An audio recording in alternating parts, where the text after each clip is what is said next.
Welcome back to Accessible Art History YouTube channel.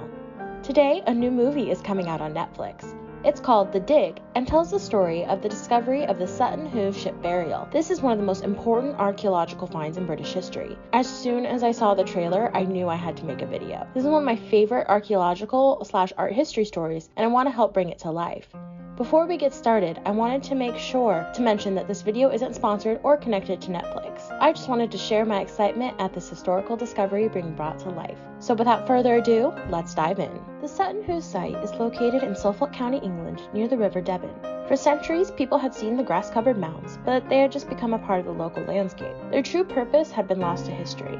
In 1939, the owner of the land, a Mrs. Edith Priddy, commissioned archaeologist Basil Brown to dig at the mounds to see exactly what they were. At first, there was disappointment. The first 3 mounds yielded little, but a few broken Anglo-Saxon artifacts and the bodies. It did establish that Sutton Hoo once served as a burial site from that time period, but little else. But then, Brown started to excavate a mound that would change the course of history. Inside the mound was the largest trove of Anglo-Saxon artifacts ever discovered. Underneath the dirt and grass, there was the imprint of a nearly 90-foot ship. The wood had long since rotted away, but the outline did remain.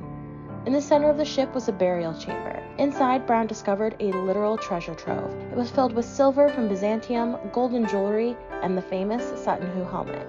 There were also a number of coins discovered in this mound. Historians examined them closely and found that they all date from the first half of the 7th century CE. There was also a mix of coins. Some were from local kingdoms like East Anglia and Kent, but others were from abroad, the French Merovingian Empire. Due to the abundant, expensive grave goods, many historians believe that this mound served as the burial space for Raedwald of East Anglia, who died around 625 CE.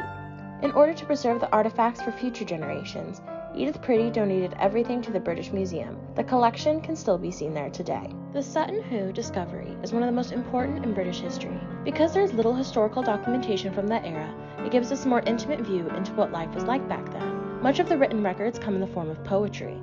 The artifacts show that some of the claims weren't exaggerated, like that of the fine craftsmanship of jewelry. The intricate lines and details would have taken a long time to make and required a master's level of talent.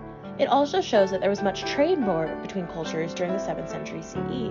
This man, perhaps the king, was buried with items from as far away as the Byzantine Empire. This is absolutely astounding.